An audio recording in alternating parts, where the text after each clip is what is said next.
മെലൂഹയിലെ ചിരഞ്ജീവികൾ ഭാഗം 8 ദേവപാനീയം. കൊട്ടാരത്തിലെ അതിഥി മന്ദിരത്തിലേക്ക് ശിവൻ നടന്നു. അവൻ്റെ പുറകിൽ പതുങ്ങിയ കാൽ വെപ്പുകളോടെ ആത്മപുച്ഛത്തോടെ നന്ദി നടന്നു. ഞാൻ ഒറ്റയ്ക്ക് ആഹാരം കഴിക്കാൻ ആഗ്രഹിക്കുന്നു. പുറകിലേക്ക് തിരിഞ്ഞു നോക്കാതെ ശിവൻ പറഞ്ഞു. ഞാൻ ഖേദിക്കുന്നു സ്വാമി എന്നു മാത്രമാണ് നന്ദിക്കപ്പോൾ പറയാൻ കഴിഞ്ഞത്. ശിവൻ തിരിഞ്ഞ് നന്ദിയെ നോക്കി. പ്രഭു, അങ്ങു പറഞ്ഞതാണ് ശരി. ഞങ്ങൾ സ്വന്തം വിഷമതകളിലും നീലകണ്ഠനു വേണ്ടിയുള്ള അന്വേഷണത്തിലും മുഴുകിപ്പോയി. അതുകൊണ്ട് കുടിയേറ്റക്കാർക്കു നേരെ നടന്ന അന്യായങ്ങളെക്കുറിച്ച് ഞങ്ങൾക്കു മനസ്സിലാക്കുവാൻ കഴിഞ്ഞില്ല. ഞാൻ അങ്ങയെ തെറ്റിദ്ധരിച്ചു, അങ്ങയോട് കള്ളവും പറഞ്ഞു. ശിവൻ ഒന്നും മിണ്ടിയില്ല.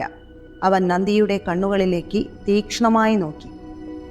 ഞാൻ വളരെയധികം ഖേദിക്കുന്നു സ്വാമി. ഞാൻ അങ്ങയെ ബുദ്ധിമുട്ടിച്ചു. അങ്ങ് നൽകുന്ന ഏതു ശിക്ഷയും ഏറ്റുവാങ്ങാൻ ഞാൻ തയ്യാറാണ്. ശിവന്റെ ചുണ്ടിൽ നേർത്ത പുഞ്ചിരി തെളിഞ്ഞു. മാപ്പ് നൽകിയെന്ന് സൂചിപ്പിക്കുന്ന വിധം ശിവൻ നന്ദിയുടെ ചുമലിൽ മൃദുവായി ഒന്ന് തട്ടി. പക്ഷേ അവൻ്റെ കണ്ണുകളിൽ വ്യക്തമായി ഒരു സന്ദേശമുണ്ടായിരുന്നു. ഇനിയൊരിക്കലും എന്നോട് കള്ളം പറയരുത് ചങ്ങാതി. നന്ദി തല കുലുക്കിക്കൊണ്ട് മന്ത്രിച്ചു. ഒരിക്കലുമില്ല പ്രഭു, എനിക്കതിൽ വിഷമമുണ്ട്. അത് മറന്നുകള നന്ദി. ശിവന്റെ പുഞ്ചിരി ഇപ്പോൾ അല്പം കൂടി വിശാലമായി. അതെല്ലാം കഴിഞ്ഞ കാര്യം. അവർ വീണ്ടും നടത്തം തുടർന്നു. പെട്ടെന്ന് ശിവൻ തലകുലുക്കി ചെറുതായൊന്ന് ചിരിച്ചു. വിചിത്രമായ മനുഷ്യർ. അതെന്താ പ്രഭോ? നന്ദി ചോദിച്ചു. സത്യത്തിൽ ഒന്നുമില്ല. നിങ്ങളുടെ സമൂഹത്തിലെ ചില രസകരമായ കാര്യങ്ങളെക്കുറിച്ചാണ് ഞാൻ ആലോചിച്ചത്. രസകരമായ കാര്യങ്ങളോ? ശിവൻ വീണ്ടും തന്നോട് സംസാരിച്ചു തുടങ്ങിയിരിക്കുന്നു എന്ന ആത്മവിശ്വാസത്തിൻ്റെ തോന്നലിൽ നന്ദി ചോദിച്ചു.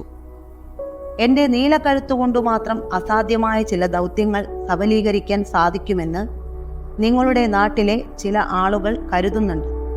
അവർ കരുതുന്നത് അവർക്ക് പറയാൻ പാടില്ലാത്ത വിധം അത്ര പാവനമാണ് എൻ്റെ പേര് എന്നാണ്. നന്ദി ചെറുതായൊന്നു പുഞ്ചിരിച്ചു. നേരെ മറിച്ച് ശിവൻ തുടർന്നു. ചിലയാളുകൾ സത്യമായും കരുതുന്നത് എൻ്റെ ആവശ്യമേ ഇല്ലെന്നാണ്. ഞാൻ അവരെ തൊട്ടാൽ അവർ മലിനീകരിക്കപ്പെടുമെന്നും എനിക്ക് ശുദ്ധീകരണം ആവശ്യമാണെന്നുമാണ് അവർ വിശ്വസിക്കുന്നത്. ശുദ്ധീകരണമോ? അങ്ങയ്ക്ക് അതിൻ്റെ ആവശ്യമെന്ത്? നന്ദി പരിഭ്രമത്തോടെ ചോദിച്ചു. ശിവൻ വാക്കുകൾ അളന്നു മുറിച്ചു പറഞ്ഞു. ഞാൻ ഒരാളെ തൊട്ടു. എന്നോട് ശുദ്ധീകരണം നടത്തണമെന്ന് അവിടെ ഉണ്ടായിരുന്നവർ പറഞ്ഞു. എന്ത്? അങ്ങ് ആരെയാണ് തൊട്ടത് പ്രഭു? ഏതെങ്കിലും വികർമ്മ വ്യക്തിയെയാണോ? പരിഭ്രമത്തോടെ നന്ദി ചോദിച്ചു. വികർമ്മ വ്യക്തിയെ സ്പർശിച്ചാൽ മാത്രമാണ് അങ്ങയ്ക്ക് ശുദ്ധീകരണം ആവശ്യമായി വരുന്നത്. പെട്ടെന്ന് ശിവന്റെ മുഖത്തിന്റെ നിറം മാറി. കണ്ണിൽ നിന്നും ഒരു മൂടുപടം തെന്നിമാറി. തലേ ദിവസം നടന്ന സംഭവങ്ങളുടെ പ്രാധാന്യം അയാൾക്ക് തൽക്ഷണം മനസ്സിലായി. താൻ തൊട്ടയുടനെ തിടുക്കത്തിൽ അവർ പുറകോട്ട് വലിഞ്ഞു മാറിയത്. ഗുരുജിയുടെയും കൃതികയുടെയും മുഖത്തുണ്ടായ നടുക്കം. നന്ദി, നീ അതിഥി മന്ദിരത്തിലേക്ക് മടങ്ങിപ്പോകൂ. ഞാൻ അങ്ങോട്ട് വന്നേക്കാം. അതിഥി മന്ദിരത്തിലെ ഉദ്യാനത്തിന് നേർക്ക് നടക്കുന്നതിനിടയിൽ ശിവൻ പറഞ്ഞു. എന്ത് സംഭവിച്ചു പ്രഭു? ശിവനോടൊപ്പം എത്താൻ ശ്രമിക്കുന്നതിനിടയിൽ നന്ദി ചോദിച്ചു. അങ്ങയ്ക്ക് ശുദ്ധീകരണം ലഭിച്ചോ ഇല്ലയോ?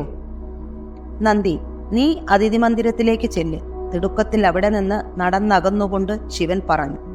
ഞാൻ അവിടെ വന്നേക്കാം. ഏകദേശം ഒരു നാഴികയോളം ശിവൻ അവിടെ കാത്തുനിന്നു. പക്ഷേ അതുകൊണ്ടൊരു പ്രയോജനവും ഉണ്ടായില്ല.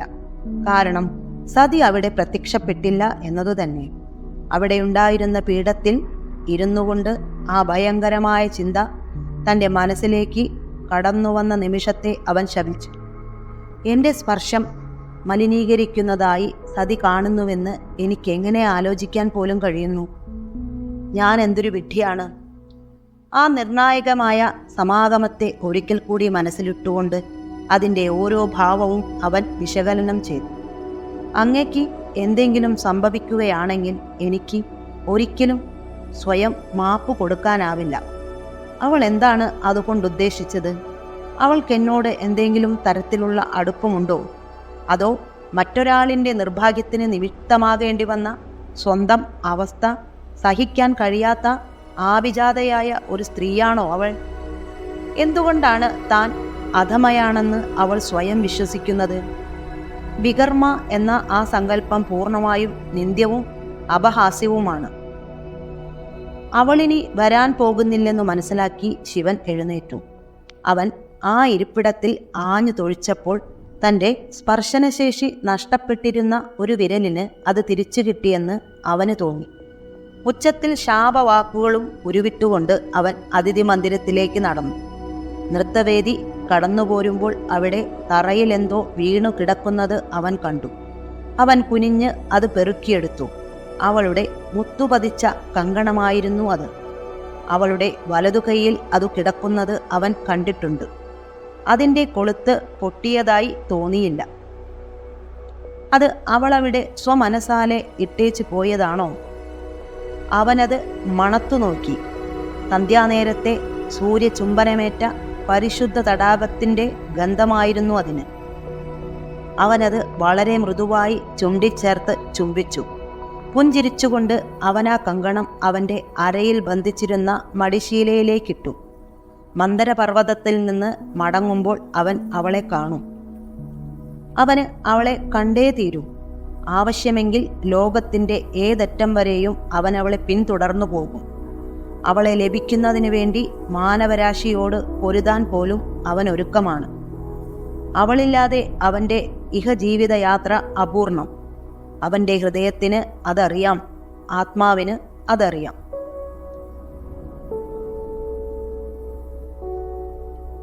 പ്രധാനമന്ത്രി മഹദി ഇനി എത്ര ദൂരമുണ്ട്? ആവേശഭരിതനായ കുട്ടിയെപ്പോലെ നന്ദി ചോദിച്ചു. ദേവന്മാരുടെ പാനീയം നിർമ്മിക്കപ്പെടുന്ന ഐതിഹാസികമായ ആ മന്ദരപർവ്വതത്തിലേക്കുള്ള യാത്ര ഒരു മെലൂഹനെ സംബന്ധിച്ചിടത്തോളം അപൂർവമായി ലഭിക്കുന്ന ആദരവാണ്. മന്ദരപർവ്വതത്തെ തങ്ങളുടെ സാമ്രാജ്യത്തിൻ്റെ ആത്മാവായാണ് ഭൂരിഭാഗം സൂര്യവംശികളും കണക്കാക്കുന്നത്. അത് സുരക്ഷിതമായിരിക്കുന്നിടത്തോളം കാലം സോമരസവും സുരക്ഷിതമാണ്. നമ്മൾ ദേവഗിരിയിൽ നിന്ന് പുറപ്പെട്ടിട്ട് 1 മണിക്കൂർ മാത്രമേ ആയിട്ടുള്ളൂ പടനായകൻ, കനകഹാല പുഞ്ചിരിച്ചുകൊണ്ടു പറഞ്ഞു. മന്ദരപർവ്വതത്തിലേക്ക് 1 ദിവസത്തെ യാത്രയുണ്ട്. രഥത്തിൻ്റെ ജാലകവാതിലുകളുടെ മറ കാരണം എനിക്ക് സൂര്യൻ്റെ ദിശ അറിയാൻ കഴിയുന്നില്ല. അതിനാൽ സമയം എത്ര കടന്നുപോയെന്നും അറിയാൻ കഴിയുന്നില്ല. അതുകൊണ്ടാണ് ചോദിച്ചത്. താങ്കളുടെ തൊട്ടുപിന്നിൽ പ്രഹാരദീപമുണ്ട്. താങ്കളുടെ സുരക്ഷയ്ക്കു വേണ്ടിയാണ് ജാലകങ്ങൾ അടച്ചത്. ശിവൻ കനകഹാലയെ നോക്കി ചിരിച്ചു. ജാലകങ്ങൾ അടച്ചിട്ടത് അവരുടെ സുരക്ഷയ്ക്കു വേണ്ടിയല്ലെന്നും മന്ദരപർവ്വതത്തിൻ്റെ സുരക്ഷയ്ക്കു വേണ്ടിയാണെന്നും ശിവന് മനസ്സിലായിരുന്നു. അവിടേക്കുള്ള വഴി രഹസ്യമാക്കി വയ്ക്കുവാൻ. വളരെ കുറച്ച് ആളുകൾക്കു മാത്രമേ അത് സ്ഥിതി ചെയ്യുന്ന സ്ഥലം കൃത്യമായി അറിയുകയുള്ളൂ. അരിഷ്ടനേമി എന്നറിയപ്പെടുന്ന പ്രത്യേക പരിശീലനം ലഭിച്ച സുരക്ഷാഭടന്മാരാണ് അവിടേക്കുള്ള മാർഗത്തിൽ കാവൽ നിൽക്കുന്നത്. അവിടേക്ക് വരുന്നവരെല്ലാം അവരുടെ നിരീക്ഷണത്തിനു വിധേയമായിരിക്കും. മന്ദരപർവ്വതത്തിൽ താമസിക്കുന്ന ശാസ്ത്രജ്ഞർക്കോ അരിഷ്ടനേമി സുരക്ഷാഭടന്മാർക്കോ ചക്രവർത്തി അധികാരപ്പെടുത്തിയ ചില വ്യക്തികൾക്കോ അല്ലാതെ മറ്റാർക്കും അവിടേക്ക് പ്രവേശനം അനുവദിച്ചിട്ടില്ല എന്നു മാത്രമല്ല, അവിടേക്കുള്ള മാർഗത്തെക്കുറിച്ചറിയാനും അനുവാദമില്ല. ചന്ദ്രവംശി തീവ്രവാദികളെങ്ങാനും മന്ദരപർവ്വതം ആക്രമിച്ചാൽ പിന്നെ ബലൂഹന്മാരെ സംബന്ധിച്ചിടത്തോളം എല്ലാം അവസാനിച്ചു. നമ്മൾ അവിടെ ആരെയാണ് കണ്ടുമുട്ടുക? ശിവൻ ചോദിച്ചു. പ്രഭോ, ബൃഹസ്പതിയെയാണ് നമ്മൾ അവിടെ കണ്ടുമുട്ടുക. രാജ്യത്തെ ഏറ്റവും പ്രധാനപ്പെട്ട ശാസ്ത്രജ്ഞനാണ് അദ്ദേഹം. രാജ്യത്തിനു വേണ്ട സോമരസമുണ്ടാക്കുവാനുള്ള ശാസ്ത്രജ്ഞരുടെ സംഘത്തെ നയിക്കുന്നത് അദ്ദേഹമാണ്. തീർച്ചയായും മറ്റു പല മേഖലകളിലും അവർ ഗവേഷണം നടത്തുന്നുണ്ട്. താങ്കളുടെ ആഗമനമറിയിച്ചുകൊണ്ട് ഒരു പക്ഷിദൂതനെ അയച്ചു കഴിഞ്ഞു. നാളെ രാവിലെ നമ്മൾ അദ്ദേഹത്തെ കാണും. മെല്ലെ തലകുലുക്കി കനകഹാലയെ നോക്കി പുഞ്ചിരിച്ചുകൊണ്ട് ശിവൻ പ്രതിവചിച്ചു. നന്ദി.